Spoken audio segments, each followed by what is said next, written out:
ओम नमः सदेभ्यः। ओम नमः सदेभ्यः। ओम नमः सदेभ्यः।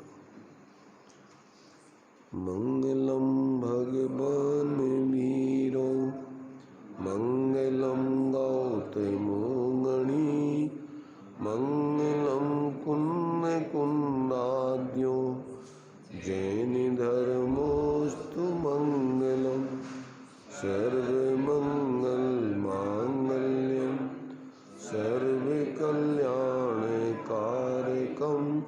प्रधानम सर्वधर्माणां जैनं जयतु शासनम् जैनं जयतु शासनम्। जीवम जीवम दवम जिणवर बस हेन जैन निदितं देविन्द बंदम वंदे तम संवेदा शिरसा।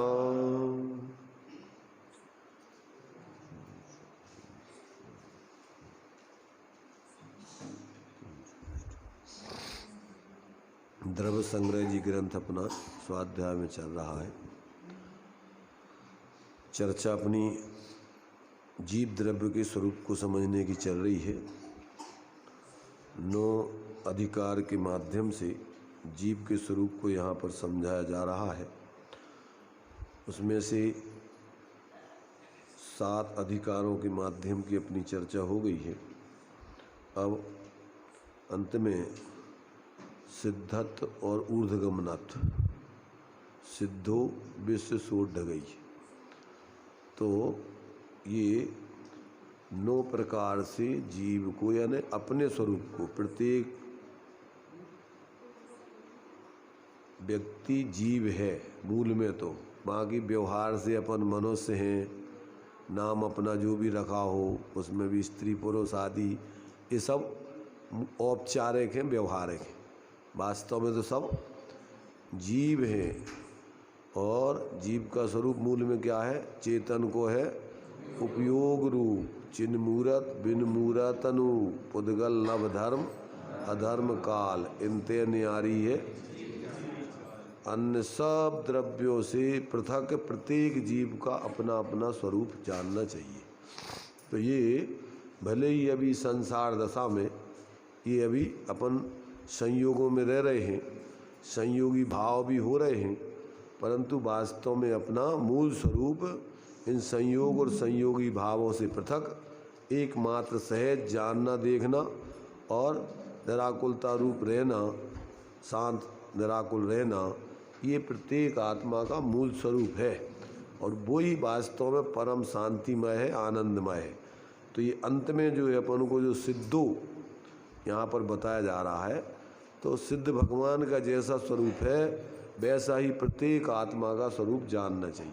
ये मूल स्वरूप है जीव का। तो ये यहाँ अपने लिए अब इस 14वीं गाथा में कि जीव सिद्ध है और स्वभाव से ऊर्ध्वगमन स्वभावी। तो ये 14 नंबर की गाथा देखिए अपन पढ़ते हैं और इसके बाद इसके बारे में अपन विचार करेंगे। निक्कम 8 गुणा किंचुणाचरम देह दो सिद्धा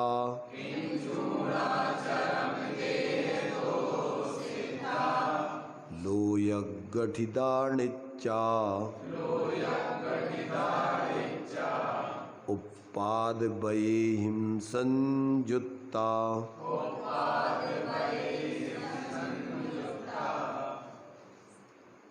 एक बार फिर से पढ़ेंगे, इसको बंद कर दो, जुकाम हो रहा तो। निक्कम 8 गुणा किंचुणाचरम देह दो सिद्धा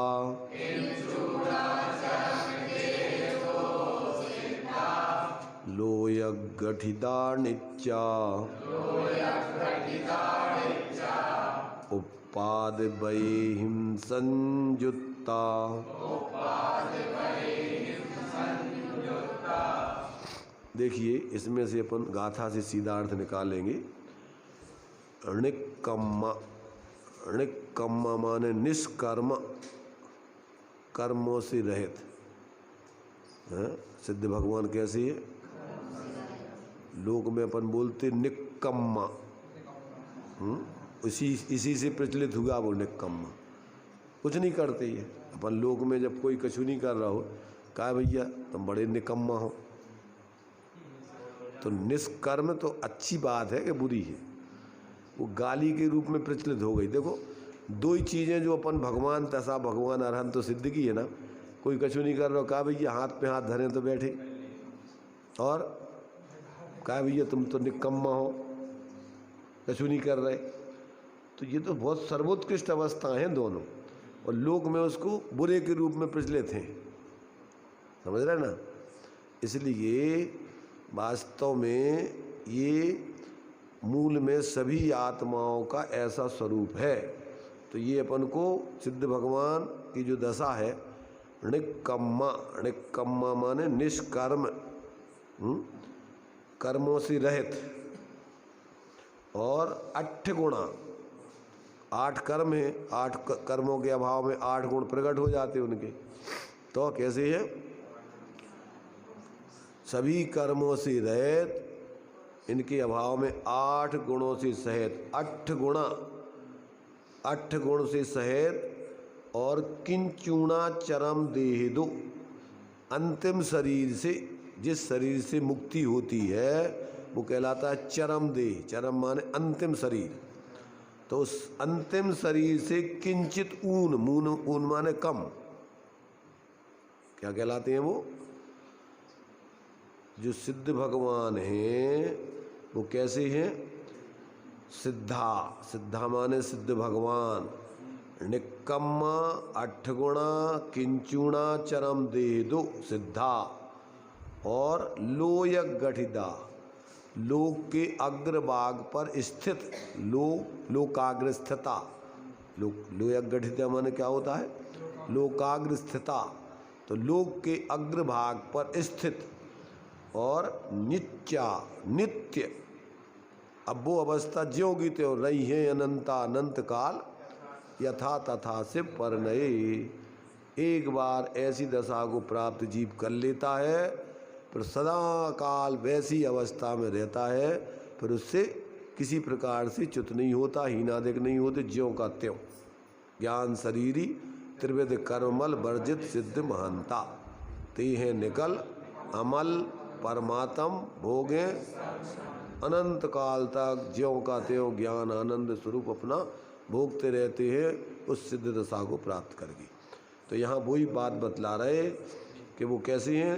लोक के अग्रभाग पर स्थित, नित्य उपाद वैहिम संयुक्ता। तो नित्य माने ध्रुव, और उत्पाद व्यय सहित।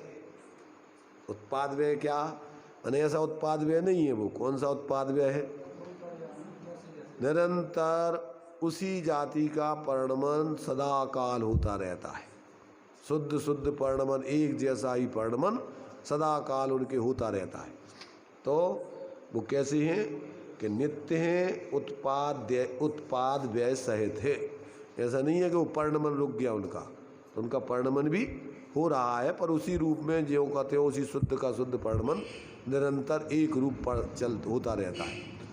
ऐसा जो है यहाँ सिद्ध भगवान का स्वरूप समझना चाहिए। तो निक्कम्मा, 8 गुणा, किंचुणा चरम देहेदु सिद्धा, लोय गढ़िदा, निच्चा उपाद वैहिम संयुक्ता। इस प्रकार से सिद्ध भगवानों की ये विशेषता यहाँ पर बतला करके वो सिद्ध भगवान ऐसे स्वरूप को प्राप्त हुए हैं। तो ऐसा प्रत्येक आत्मा का ये ही मूल स्वरूप है। ये तो भाई सिद्ध भगवान भी पहले संसार दशा में अपने जैसे थे। पूजन पढ़ते ना अपन, भूतकाल जो आपका वह मेरा वर्तमान, और वर्तमान जो आपका वह भविष्य मम जान। कौन से कह रहे? भगवान से।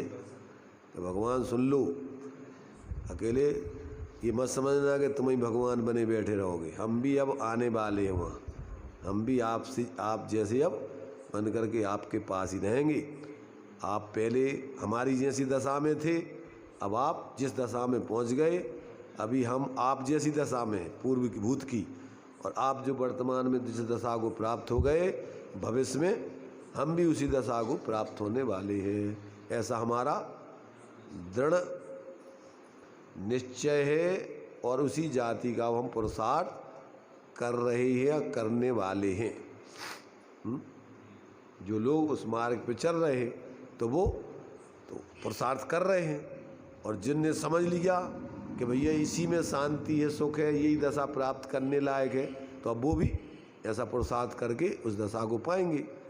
अपन की गिनती किस में है? कर रही है कि करने वालों में है कि बोलने वालों में है सिर्फ अकेले? क्या अपन सिर्फ बोल रहे हैं कि उस जाति का पुरुषार्थ कर रहे हैं कि करने वाले हैं? ये अपन को समझ में आ गया कि वास्तव में यही दशा प्राप्त करने लायक है, और यहाँ संसार में कहीं कोई सुख नहीं है। सब विद संसार असारा या में सुख, इसमें कहीं कोई सुख की गंध नहीं है।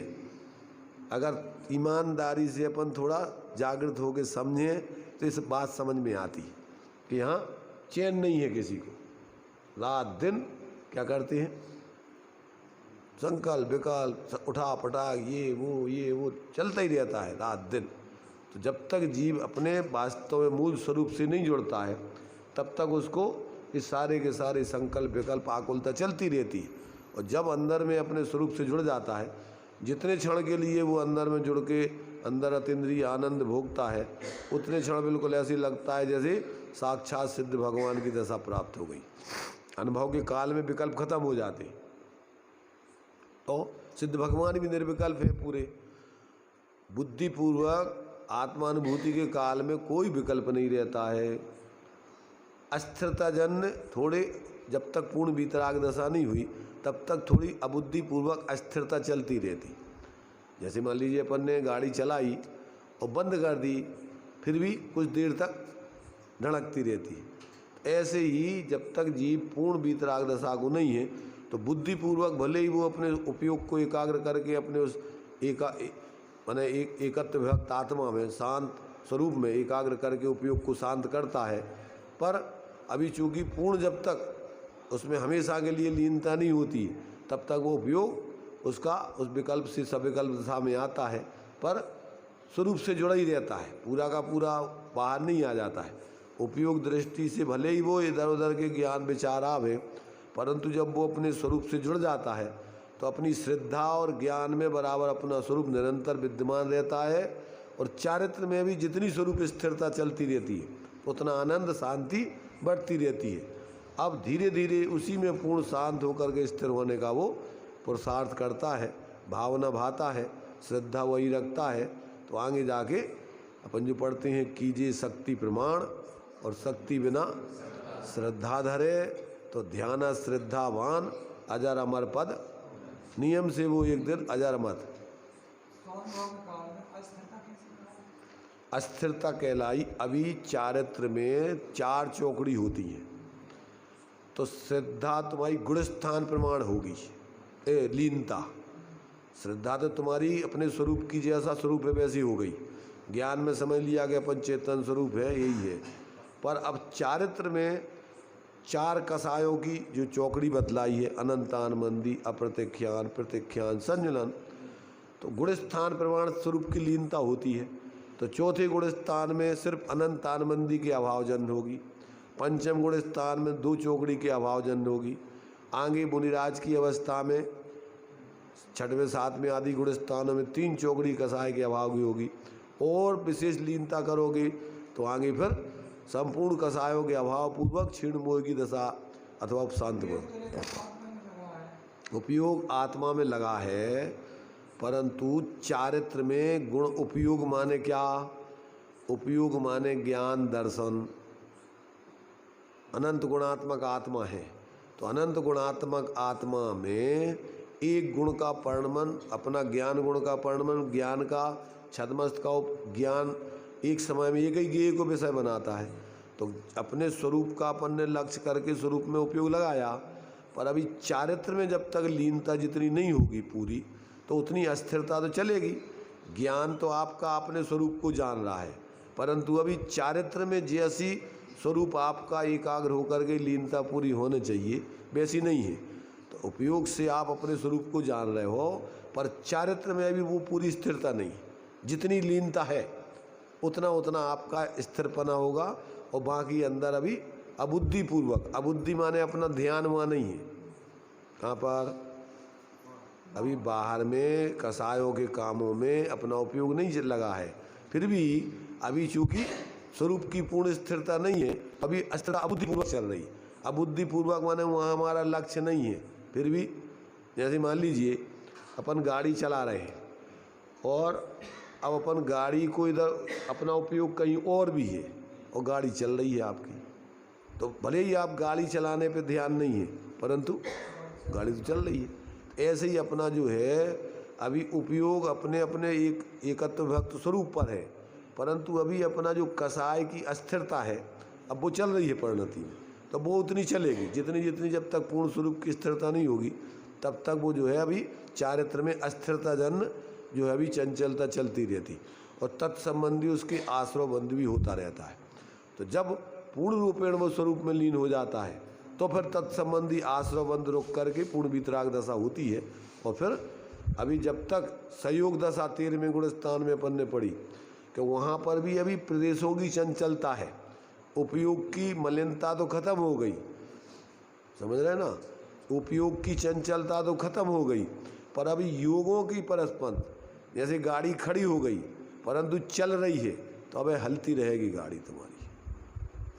गाड़ी खड़ी कर देते ना अपन, पर चालू है गाड़ी, अभी गाड़ी बंद नहीं हुई, तो अभी गाड़ी क्या है वो हलती रहेगी। भले अब वो चलने वाली नहीं हल रही, परंतु इस एक स्थान पर रह करके भी हिलती रहेगी।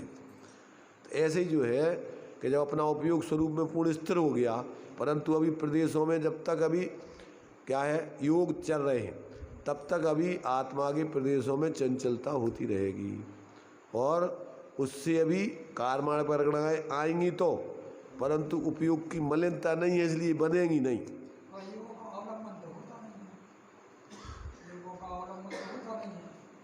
योगों का अवलंबन होता है, काय का, मन का, वचन का, काय का। अब ये चल रहा है, शरीर है, अभी दिव्य ध्वनि भी खिड़ती है, अनंत भगवान की दिव्य ध्वनि खिड़ती है, तो उनकी अभी वचन का अवलंबन चल रहा है, शरीर का अवलंबन विहार भी होता है, क्षेत्र चित्रांत चलने का भी होता है।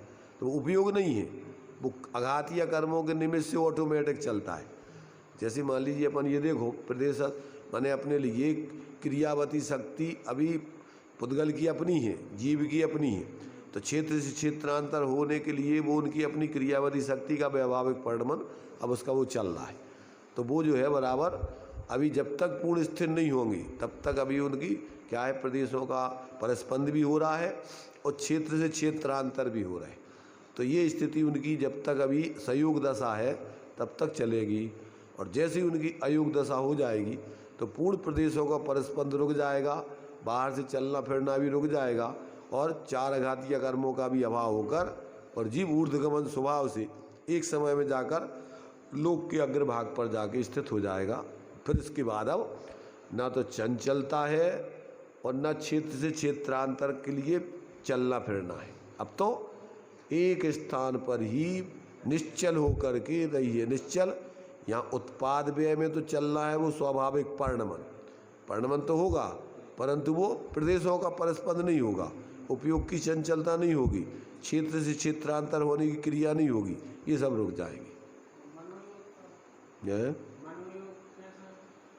मनोयोग अभी द्रव्य मन है ना उनका, तो द्रव्य मन के माध्यम से चंचल शरीर हो रहा है पूरा, तो वो भी अभी प्रदेशों का उसके निमित्त से चंचलता चल रही है। उपयोग का अवलंबन नहीं है, द्रव्य मन है, भाव मन नहीं है। भाव मन तो आपका जब उस मन से विचार करोगे तब होता है? बुद्धिपूर्वक कोई वचन बोलना नहीं है, अवलंबन प्रदेशों का है। हाँ, जो वचन बोल रहे हैं तो बोलने में चंचलता होती है जब वही वचन निकलती है, न तो नहीं निकलती। इसलिए वो अभी प्रदेशों का परस्पंद तो उनके चलेगा, पर उपयोग के माध्यम से उनका किसी प्रकार का कोई काम नहीं चल रहा है।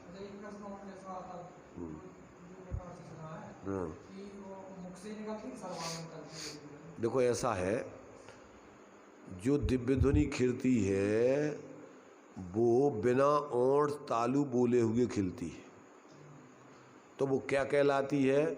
वो सर्वांग से ही कहलाती है। जैसे ओ,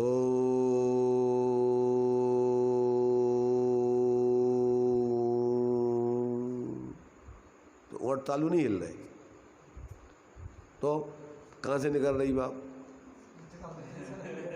निकलेगी जहाँ से निकलती वहीं से निकलेगी, परंतु अब वो क्या कहलाएगी? पूरा सर्वांग से एक प्रकार से दिव्य ध्वनि खिलना कहलाता है। जैसे अपन ये देखो, हंसते हैं तो कहाँ से हंसते हैं? शरीर से हंसते हैं कि मुंह से हंसते? पूरा शरीर तुम्हारा हंसते समय कैसा हंसते? शरीर जैसे जब रोता है व्यक्ति, जोर हजूर, तो बताओ कहाँ से रोता है वो? तो उसका पूरा शरीर भी रोता होगा, दिखेगा कि नहीं? हंसते में पूरा एक एक शरीर का पूरा एक एक हिस्सा कैसा होगा? प्रसन्न होकर के पूरा तो अब पूरा आवाज़ तुम्हें मुंह से निकलती हुई रोती और वो हंसने की बोलेगी, पर सर्वांग तुम्हारा उससे क्या होगा? पूरा का पूरा सर्वांग से वो तुम्हारे लिए इस प्रकार की स्थिति बनती। क्यों? कि वो उपयोग आत्मा के रूप में जुड़ करके नहीं बोल रही है, वो तो एक दिव्य ध्वनि ऑटोमेटिक तुम्हारे इस प्रकार से निकल रही है। ऐसे ही जो है वो कंठमंठ कुछ नहीं हिलती, वो तो ऑटोमेटिक बस ऐसे ही निकलेगी, ऐसे ही। माना इसलिए वो मुंह से भी कही जाती है, सर्वांग से भी कही जाती है, उसमें परस्पर कोई विरोध नहीं।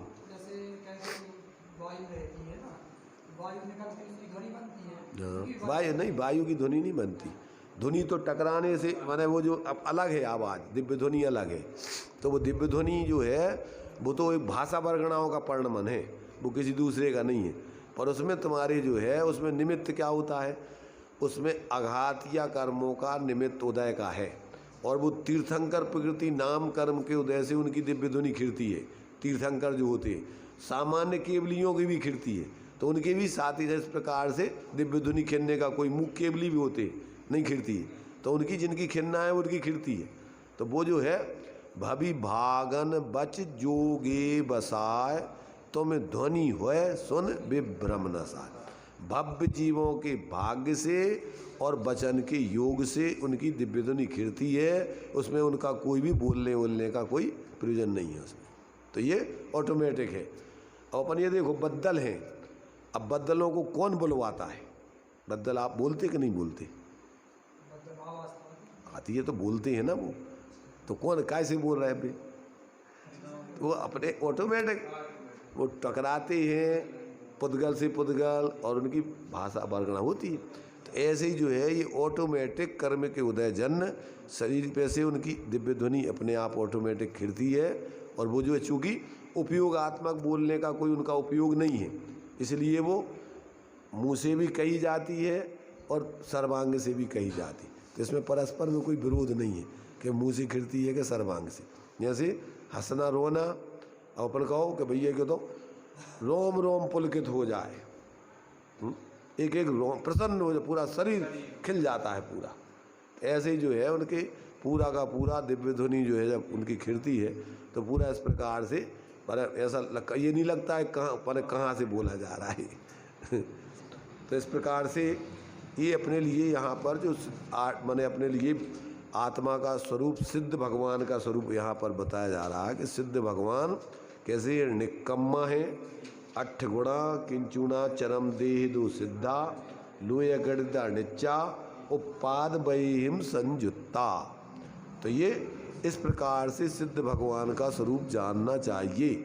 माने मूल में सभी जीवों का स्वरूप ऐसा ही है, मैं वह हूँ जो है भगवान, जो मैं हूँ वह है, अंतर यही ऊपरी अभी संयोग शरीर आदि का, कर्मों का, और तुम्हारे से राग आदि का, ऊपरी माने क्या, पर्यायजनित, तो उनके सारे संयोग अलग हो गए, शरीर अलग हो गया है।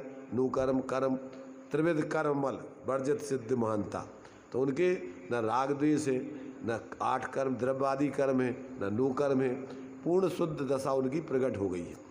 और अपना भी मूल में स्वरूप ऐसा ही है।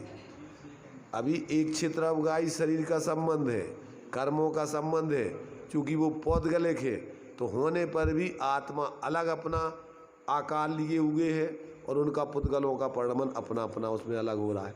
ऐसा अपन ज्ञान में लेवें तो अभी भी अपनी सत्ता इस शरीर से, कर्मों से और राग आदि को गोड़ करके अपने ज्ञान स्वरूप को देखें, अपने मूल स्वरूप को देखें, तो अपना स्वरूप भी बिल्कुल कैसा है, ज्ञान शरीरी त्रिविध कर्मल वर्जित सिद्ध महानता, ऐसी प्रत्येक आत्मा का स्वरूप है। इसी के बल पे अपन ऐसा दृष्टिकोण बना करके उसी का ध्यान करने से अपने ऐसे एकत्व भक्त आत्मा का और अपना बाहर से शरीर आदि से, राग आदि से उपयोग हट करके अपना उस ज्ञान स्वरूप आत्मा का अनुभूति होकर धीरे धीरे ऐसे सिद्ध भगवान कैसे बनेंगे बताओ। आत्म भावना भावते भावते जीव लहे निर्माण। अपन शरीर का, पर पैसों का, राग आदि का, कसायों का, विषयों का, इनका ध्यान करने से सिद्ध नहीं बनेंगे। कैसे बनेंगे? अपने वो शुद्ध स्वरूप का बार बार जब अपन ध्यान करेंगे, उसको अपने स्वरूप ज्ञान में लेंगे कि ये मेरा स्वरूप, भावना भाएंगे।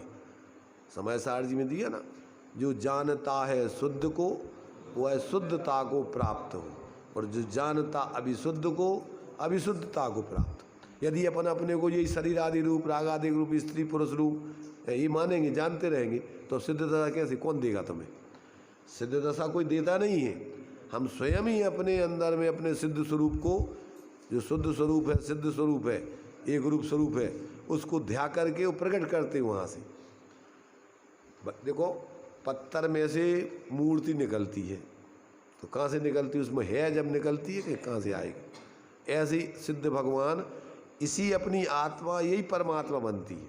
तो जब अपना अंदर में जो मूल स्वरूप है, जब उसको अपन अंदर में देखें, जाने और उसमें बार बार ध्यान करें उसका, तो वही प्रकट हो जाएगी। जैसे जो है छेनी हथौड़ी से, जैसे पत्थर में ऐसी मूर्ति को, उसकी बाधक, मूर्ति के बाधक जितने पत्थर है उनको अलग कर दिया जाता है। ऐसे ही अपन को भी क्या करना है? ले परम पेनी सुबुध छेनी डार अंतर भेदिया वर्णादि अनुरागादि तेनिज। तो अपन को भी ऐसे ही करना है काम। जैसे यहाँ मूर्ति पत्थर में से निकालने के लिए काम किया जाता, ऐसी अपने इस आत्मा में ऐसी परमात्मा दशा प्रकट करने के लिए क्या करना पड़ता? इन सबसे पृथक, इन राग आदिक से, शरीर आदिक से अपनी आत्मा को ज्ञान स्वरूप अंदर में बार बार ज्ञान में लेके, श्रद्धान में, अनुभव में लेके उसका ध्यान करेंगे, तो उससे सिद्ध दशा प्रकट होगी। उससे जीवन में धर्म प्रकट होता है। देखो वहीं से धर्म का मार्ग, वहीं से प्रारंभ होता है, उसी में पूर्ण होता है। कहाँ से प्रारंभ होता है? देखो स्कूलों में जो पढ़ाई प्रारंभ होती है, जहाँ से प्रारंभ होती है उसी में पूर्ण होती है। कहाँ से चालू होती है स्कूल में पढ़ाई? हिंदी के जो कितने 52 अक्षर माने गए, इंग्लिश के 26 अक्षर माने गए, हिंदी के और तुम्हारे अक्षर गिनती के 9 अक्षर और 9 गिनती मानी और 1 शून्य माना है।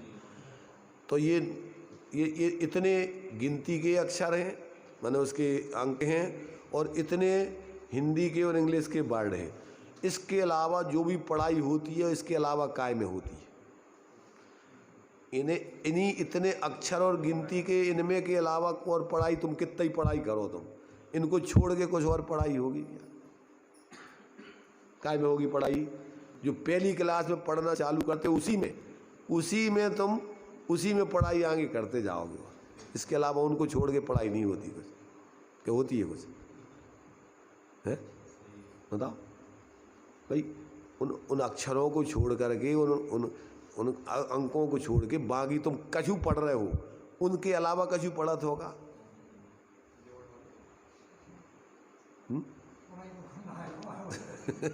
उन्हें उल्टल पुल्टा दे इतना होता है ईगो में से घड़ी में से वो जो ई में लगा दो को में लगा दो को में लगा दो, पूरी की पूरी पढ़ाई उसी में तो चलती है पूरी अंतिम समय तक।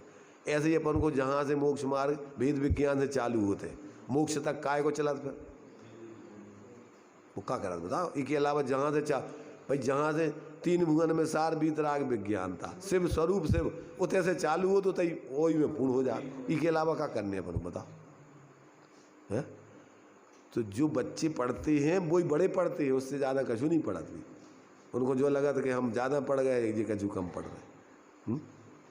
इसलिए क्या है कि धर्म का मार्ग भी प्रारंभ जहाँ से होता है पूर्ण भी उसी में होता है, दूसरा कुछ नहीं होता है। क्या होते कछु बताओ। बच्चे बूढ़े कछु अलग अतिरिक्त पढ़ाते कछु। स्कूल में जो पहली क्लास में पढ़ाई होते भाई आगे की कितनी क्लास है तुम पढ़त जाओ, सब में उतनी से ज़्यादा कछु पढ़ाई तो नहीं होती। क्या होते भाई उसी को उसको केंद्र उसको अलग कर दो तो काय कब पढ़ोगे तुम जब बताओ। ऐसे ही अपन जहाँ से धर्म का भेद विज्ञान जहाँ से चालू होता है कि भैया अपन जीव हैं, शरीर आदि नहीं है, ये राग आदि का अपना स्वरूप नहीं है, ये अपन ने पहली क्लास से तैसे चालू हुई है। कहाँ से चालू हुई है अपन को बताएंगे तुम कौन हो। तो क्या बताएंगे शुद्धात्म बच्चों को चालू होता है। शुद्धात्म है मेरा नाम, मात्र जानना मेरा काम, मोक्षपुरी है मेरा धाम, मिलता जहाँ पूर्ण विश्राम, जहाँ भूख का काम नहीं है, जहाँ प्यास का नाम नहीं है, सर्दी और सत्य सुंदर। अब आगे और क्या पढ़ोगे इससे ज़्यादा। तो अपन जब सोच रहे हैं कि जब बच्चों की क्लास चल रही। अरे बच्चे और बूढ़े देखो ये तो व्यवहार की बातें हैं। परमार्थ से ना कोई बच्चा है ना कोई बूढ़ा है, सब क्या है, सब चेतन स्वरूप एक ही बराबर है। जो निगोद में सोई मुझ में सोई मोक्ष मझार, निश्चय भेद कछु भी नहीं। तो कोई अंतर है नहीं है किसी में। ये सब व्यवहार के भेद प्रभेद है, सब छोटे बड़े के, स्त्री पुरुष के, और संसारी और सिद्ध ये भी व्यवहारिक भेद है। परमार्थ से सिद्धों में और संसारियों में कोई अंतर नहीं है। इसलिए श्रीमद जी का एक वाक्य है कि जो आत्मा में परमात्मा देखता है और परमात्मा में आत्मा देखता है वो धर्मात्मा बनता है। कौन धर्मात्मा बनता है? जो आत्मा में अप्पा सो परमप्पा, आत्मा में जो परमात्मा देखता है और परमात्मा में आत्मा देखता है वो धर्मात्मा बनता है। परमात्मा क्या है भी आत्मा ही है, और आत्मा क्या है परमात्मा ही है। नहीं आ रहा समझने? देखो जस्ट सब पढ़ाई समझ लो अगर तो अपन को क्या है बहुत मज़ा आता है। फिर अपन को हीनता दीनता के दम्भ के भाव नहीं आते। क्यों कि सब में वही है, उतना ही बराबर, कछु कोई अंतर नहीं है। ऊपरी अंतर है। जैसे कोई को भूत लग जाए ना, मनुष्य सही है सब, और भूत लग जाए कोनो को तो अपन कहते ऊपरी बाधा हो गई वो है। तो ये सबको ऊपरी बाधा है अकेली से। जो अंतर दिख रहा है जो ऊपरी बाधा को अंतर है, जो बाकी तो सब। अगर कोई को भूत नहीं लगे तो फिर भी ऐसे जो अतिरिक्त जो चेष्टाएं करे थे वो करेगा क्या?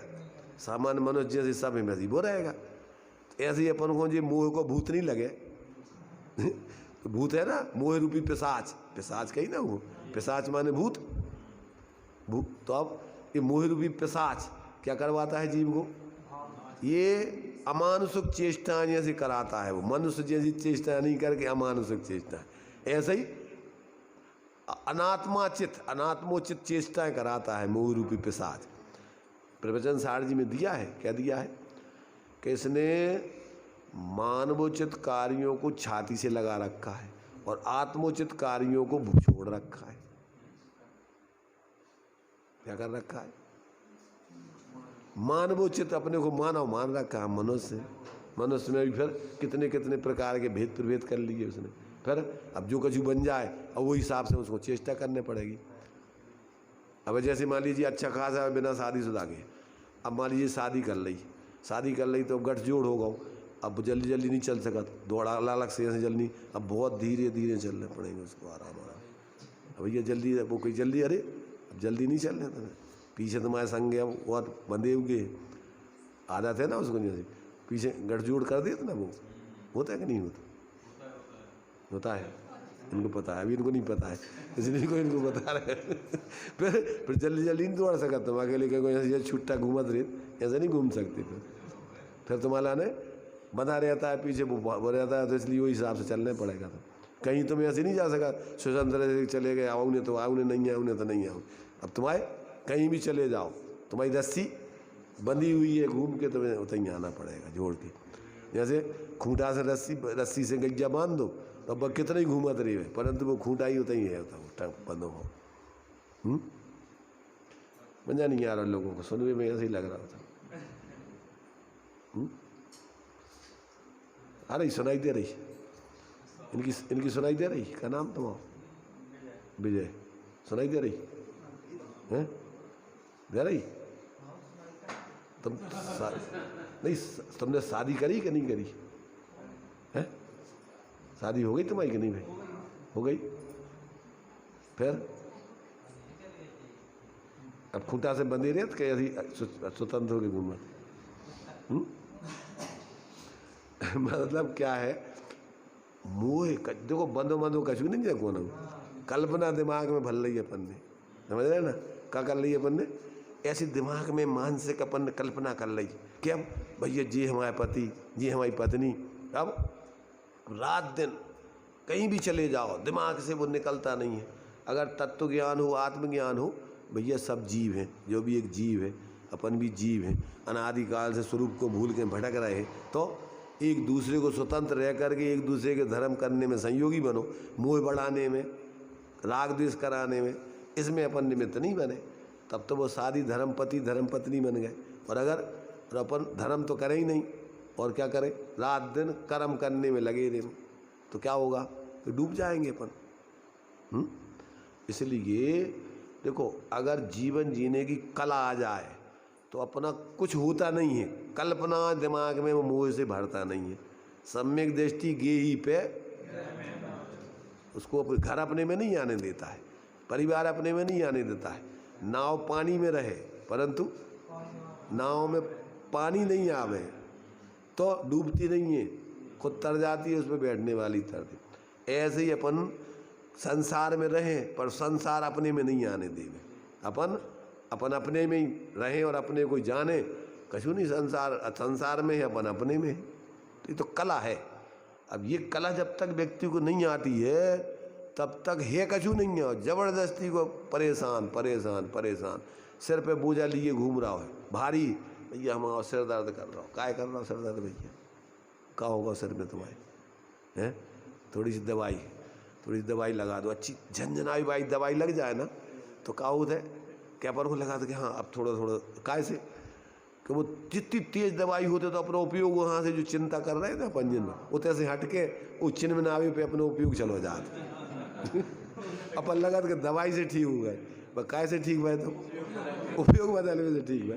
बहुत बड़ा भ्रम है जो अपन को। ऐसे जो दवाई जो है वैसे लाल बाम है, अरे साहब ऐसी लगा दो, मिर्च जैसी लगा दो तो, और बहुत एकदम बिल्कुल दिमाग बिल्कुल भूल ही जा सब कुछ है। मिर्च का साथ है उसमें, हाँ तो वही तो तनक सी मिर्चें घूर के लगा लो, क्योंकि लाल बाम की लाल भी मिर्चें में भी तो लाल ही तो होते।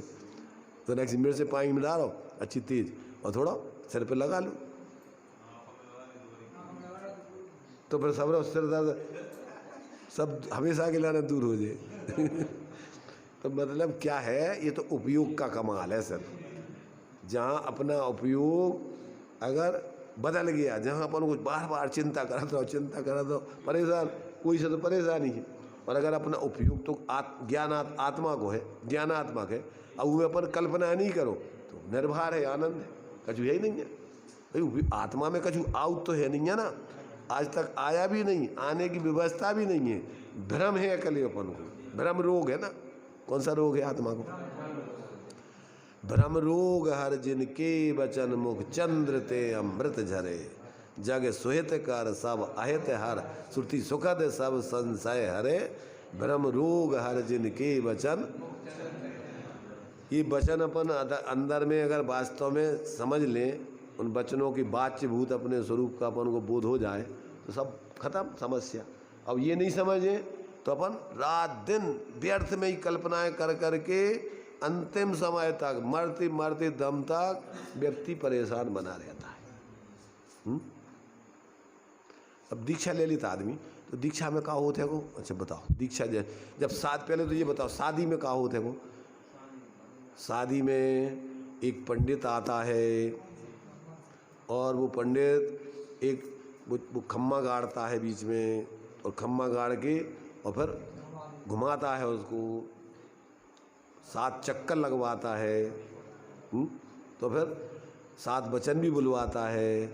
अब सोचता है कि आज के बाद तुम अब क्या हो गए, अब तुम्हारा रूप बदल गया। तो ऐसे वचन बुलवा दिए, अब अपने दिमाग में लग गया और बहुत से लोग भीड़ है, सबके सामने उसने कह दिया, समझ रहे ना। तो अब ऐसा लगता है कि इतने लोगों में अपन ने प्रतिज्ञा कर ली अपन, अब सबकी साक्षी में, अब वो भग नहीं सकता कुछ।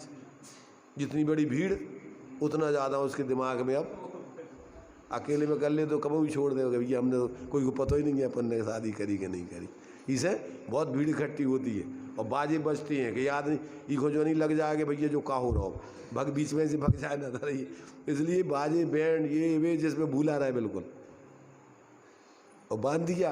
अब बस अब जिंदगी भर के लिए बतेरा घूमत रहा आगे पीछे, एक दूसरे के आगे पीछे। तीतर के 2 तीतर आगे, तीतर के 2 तीतर पीछे, बोलो कितने तीतर बताओ कितने तीतर है। तीतर के 2 तीतर आगे, तीतर के 2 तीतर पीछे, बोलो कितने तीतर। भाई एक तीतर इधर चलन लगे, वो इधर पे चलन लगे, वो के पीछे हो जाए, वो के पीछे हो, तो कभी वो आगे हो जाए तो कभी वो आगे हो जाता, कभी वो रोता है, कभी वो रोता है, कभी तो क्या होता है। एक गीत भी आता है ऐसा, प्रेम कहानी में एक लड़का होता है, एक लड़की होती है, कभी लड़का रोता है, कभी लड़की रोती है, ऐसा है ना, कभी दोनों रोते हैं। रोवे के लाऊ में है क्या, बताओ।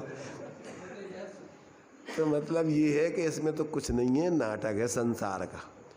ये मोह का चक्कर ऐसा ही है कि जीव सिर्फ अकेला परेशान होता रहता है, मानता है कि हम बहुत सुखी हो गए, भ्रम से मानता है कि नहीं। अब ये तुम्हारे से नाम भूल जाते, इनका क्या बोलते हैं, विजय भाई, नाम तो विजय है, अब ये हार गए पर कैसे तो ये कह रहे थे कि ये अमित भाई के हमें छोड़ के भागे, क्या नाम अखिलेश छोड़ के भग गए, हम फंस गए चक्कर में। न तक हम तो सोच रहे थे कि हम भी ब्रह्मचारी रह के इन से रहेंगे अकेले, और कहीं ये बस छोड़ के चले गए हमें, और बस उतने में हम आ गई, बच्चा शादी हो गई। मैंने जैसे नींद में होती ना व्यक्ति के कि पता ही नहीं पड़ता उसको कब कहाँ काय में उलझ जाता है, ऐसे ये दिन के स्वप्नों में व्यक्ति ऐसे इस प्रकार कल्पनाओं में जी के, और थोड़ी सी आयु है, अब तुम काय की कल्पनाएं करते रहो, पता ही नहीं पड़ता कभी जिंदगी पूरी हो गई। इसलिए देखो भाई, अगर अपन को अपना मूल स्वरूप समझ में आ जाए और उसकी अपन अंदर में भावना भागे, उसका अतीन्द्रिय आनंद थोड़ा मिल जाए, तो ये सब मोह के विकल्प अपन जो बोलते राग आदि प्रगट जे दुख देन, अपन को एक एक विकल्प में आकुलता भाषित हो, समझ रहे ना। जहाँ अंदर में अपन को अपने स्वरूप का आनंद आने लगे, एकत्व भक्त आत्मा का अंदर में दर्शन हुए, उसका रस आने लगे, तो फिर मोह के विकल्प अपन को एक एक विकल्प करना बहुत परेशानी के कारण हो जाता है। देखो उसमें दिया है प्रवचन सार जी में कि मुनिराज जब अपने शुद्ध उपयोग से बाहर आते सविकल्प दशा में, प्रमत्त दशा में, तो जैसे मछली को पानी में से निकाल के गर्म रेत में डाल दो तो क्या करती है, वो तड़पती है, वो उचटती है और वो जल्दी से पानी में जाना चाहती। ऐसे ही मुनिराज विकल्प में आकर के उनको ऐसी आकुलता होती है कि वो जल्दी से फिर शुद्ध उपयोग में जाती, अंतर्मुख, ज़्यादा बाहर रहना नहीं चाहते। अब जो विकल्प ही विकल्पों में कहूँ, आज तक उसने कहूँ अपने स्वरूप को देखा ही नहीं है, एक क्षण को भी उसको शांति देगी नहीं, अब वो रात दिन विकल्पों में पड़ा है, तो उसकी हालत कैसी होगी बताओ, कैसी है उसकी। अरे उसको तो मैंने 24 घंटे अशांति अशांति अशांति। रात में भी जिसको ज़्यादा मोह होता है तो वो सपने में भी शांति से सो नहीं पाता है। रात में अभी ऐसी स्वप्न देखता रहता है, भी आ गए, मान लो कोई को पैसा देने हैं तो अभी पैसा ले भी आ रहे आए, भगत फिर रहा है, छिपत फिर रहा है कि भाई हमें पकड़ नहीं ले जाए, तो रात में भी ऐसी स्वप्न देखेगा तो वो रात में भी चैन से नहीं सो पाता है। तो अब ये गाथा अपन को सिद्ध भगवान की अपनों को स्वरूप बूंद में बताई जा रही कि तुम्हारा स्वरूप तो ये है और तुम कहाँ उलझ रहे हो। तो ये अपन को अर्थ समझ में आ गया इसका। इसमें जो आया कि किंचित मतलब शरीर काम होता है वहाँ पे, जैसे सर्ग के काल में मान लो भगवान का मतलब मोक्ष हुआ, तो उस समय क्या कंडीशन घटती हुई, मतलब जैसे बताया कि सियाल ने भक्षण कर लिया, अब तो उतना शरीर कम हो गया तो उतना शरीर कम जाएगा, कैसा क्या रहेगा? का भक्षण कर लो शरीर से, शरीर आत्मा तो हो तो नहीं कर लो, शरीर अलग है आत्मा अलग है। तो अब देखो क्या है कि जो शरीर में अपने जैसे नाक है, अंदर में यदि जो खाली स्थान है उतने तो आत्मा नहीं है ना प्रदेश।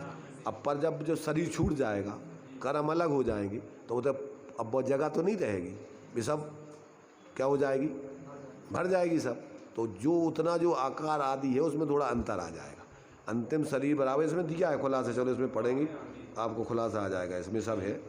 देखो इसमें अपना वैसे तो टाइम हो रहा है, इसका टीका अपन पढ़ेंगे तो इसमें खुलासा पूरे दिए हुए हैं किस तरीके से जो है आत्मा का असंख्यात प्रदेशी होने पर शरीर प्रमाण क्यों रह जाता है, फैलता क्यों नहीं है, वो सारे यहाँ पर तर्क उठा करके उसका खुलासा किया है। आत्मा का स्वरूप लोक प्रमाण फैलने का नहीं है, लोक प्रमाण स्वभाव तो है पर फैलना स्वभाव नहीं है उसका। वो तो जिस शरीर में रहता है, जैसे दृष्टांत दिया इन्होंने कि कपड़े को आप गीला है और आपने जो है मान लीजिए मुट्ठी बांध के या जैसा भी जैसा रखा और छोड़ दिया, पानी सूख गया तो अब वो कैसा रहेगा, वैसे के वैसा।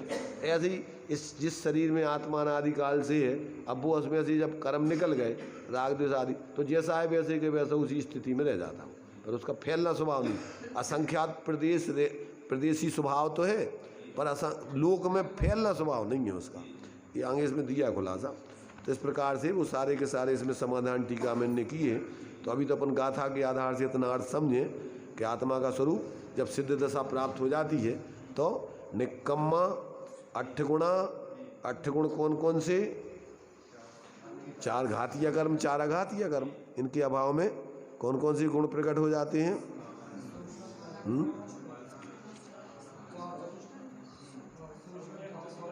सम्यक देखो उसके लिए आगे इसमें दिया हुआ है,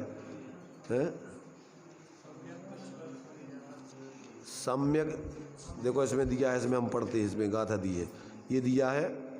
ये अभी दूसरे पेज पे देखिए आप, इस पे दिया है 50 पेज पे, सम्मतनाण दंसन वीर्य सुहमम तहेव अवगहनम अगुरु लघु व अव्यावाहम 8 गुणा होन्ति सिद्धाणम। सम्यक्त ज्ञान दर्शन वीर्य सूक्ष्मत्व अवगाहन अगुरु लघुत्व और अव्यावाद। तो अब ये देखो कौन कौन से गुण के अभाव में कौन कौन से प्रकट होते हैं। तो ये कहते हैं मोह के अभाव में सम्यक्त, ज्ञानावर्णी के अभाव में, मोहिनी के अभाव में सम्यक्त, ज्ञानावर्णी के अभाव में ज्ञान, दर्शनावर्णी के अभाव में दर्शन, और तुम्हारे से अंतराय के अभाव में वीरी, और तुम्हारे से नाम कर्म के अभाव में सूक्ष्मत्व, और आयु कर्म के अभाव में अवगाहनत्व, और गोत्र कर्म के अभाव में अगुरु लघुत्व, और वेदनी कर्म के अभाव में अव्यावादत। ऐसे 8 कर्मों के अभाव में 8 गुण आत्मा में प्रकट हो जाते हैं। तो ऐसे सिद्ध भगवान 8 गुण से सहित होते हैं, ऐसा यहाँ जानना चाहिए। तो ये 8 गुण हैं क्रम पूर्वक। ये जो है वसुनंदी श्रावकाचार की गाथा है 537। तो ये इस प्रकार अपन को जो है इस गाथा से सीधा सीधा अर्थ लगाना चाहिए। निकम्मा माने कर्मों से रहित, 8 गुणा माने 8 गुण सहित, किंचुणा माने किंचित यून चरम देह दो, अंतिम शरीर से कुछ कम, और सिद्ध भगवान होते हैं। और कहाँ रहते हैं, लोय गठिदा, लोक के अग्रभाग पर स्थित, और नित्य उत्पाद व्यय सहित, ऐसे सिद्ध भगवान को जानना चाहिए। ये इस गाथा में सिद्ध भगवान का संक्षेप में स्वरूप बता दिया। अब इसमें अपन टीका के माध्यम से थोड़ा बाद में विस्तार से चर्चा कर लेंगे कि किस प्रकार से और इन गुणों का क्या क्या स्वरूप प्रकट होता है और सिद्धों की क्या दशा होती है। तो ये सारी की सारी चीज़ें अपन को विस्तार में दी गई हैं। टीका में बहुत विस्तार में खुलासा किया है। इसका अपन क्रमशः थोड़ा खास विषय को समझेंगे और अंत में इन्होंने जो है सारांश रूप में नए विभाग से फिर, चूँकि शब्दार्थ, नयार्थ, मतार्थ, आगमार्थ, भावार्थ, तो नयार्थ में इन्होंने जो दिया है अंत में जो इस प्रकार के विभाग करके समझाया है। इस प्रकार जैसे मिथ्या दृष्टि संज्ञक बहिरात्मा में नए विभाग से तीनों आत्मा दिखलाए हैं। ऊपर जो इन्होंने नए विभाग से तीनों आत्मा दिखलाए, किसमें? मिथ्या दृष्टि संज्ञक बहिरात्मा में। बहिरात्मा में तीनों चीज़ें बतलाई। कौन कौन सी? अभी वर्तमान में पर्णमान रूप में बहिरात्मा, शक्ति रूप में क्या है? परमात्मा, और भावी व्यक्ति रूप में भी परमात्मा। ऐसा एक आत्मा में तीनों चीज़ें सिद्ध की गई। क्या? वर्तमान की दृष्टि से बहिरात्मा, और शुद्ध निश्चय नए से देखो तो वो परमात्मा स्वरूप, और भावी निगम नए से देखो तो भव्य जीवों में। भावी निगम में से अंतरात्मा पूर्वक परमात्मा दिखाई देता है, उसमें अंतरात्मा बनेगा, पर मूल में तो अंत में परमात्मा बन जाएगा। इसमें आगे अपन पढ़ेंगे विशेष रूप से। अभी अपना टाइम हो गया, यहीं इसको विराम देते हैं। चलिए।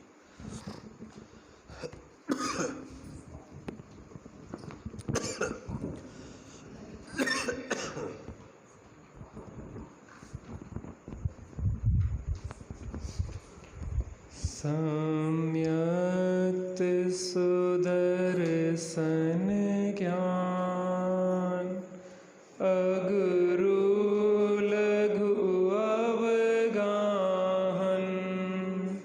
सूक्ष्मत वीर गुण खान निरावाधित सुख वेदन हे गुण अनंत के धाम बंधन अगणित मेरे अशरीरी सिद्ध भगवान आदर्श तुम्ही मेरे।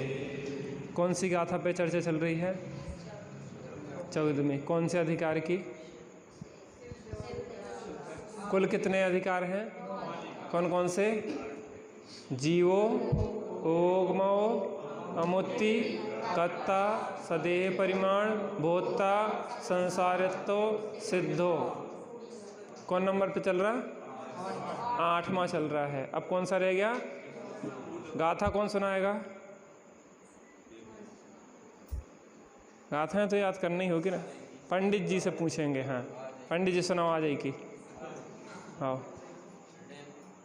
कम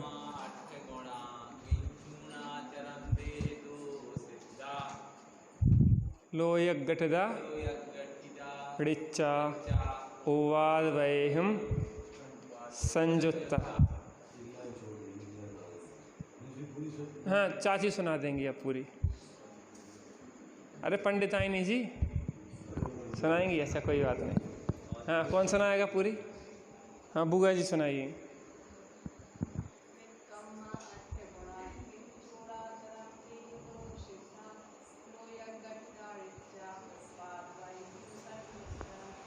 बहुत बढ़िया। और कोई सुनाएगा?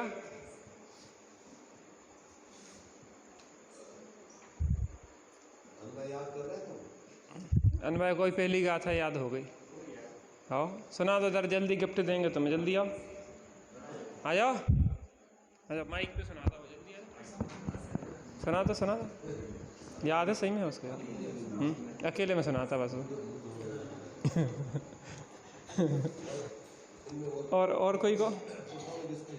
बता भैया, कोई किसको याद है? कितनी कितनी गाथाएं आप लोग याद करो ना, क्या है? 5 हैं, और 5 से ज़्यादा वाला कोई महारथी याद करते जाओ गाथाएं, है ना, उससे उपयोग अच्छा रहता। तो पंडित जी कह रहे थे कि हम चर्चा कर रहे थे तत्व चर्चा घर पे, कि सिद्ध भगवान वहाँ पे सिद्धालय में विराजमान होते हैं। तो चाची कहने लगे पानी बरस जाए तो क्या करते हैं सिद्ध भगवान? वहाँ पे वास्तव में पानी की व्यवस्था नहीं है, एक तो बरसबे की, और सिद्ध भगवान आत्मा है, तो कोई समस्या है नहीं है। इसलिए तो अपन सब समस्याओं का समाधान सिद्ध दशा है। इसलिए जो झंझटें हैं वे सब संसार में, सिद्ध दशा में कोई झंझटें नहीं है। ऐसी सिद्ध दशा को हम प्राप्त करें ऐसी मंगलमय भावना से। निज निधि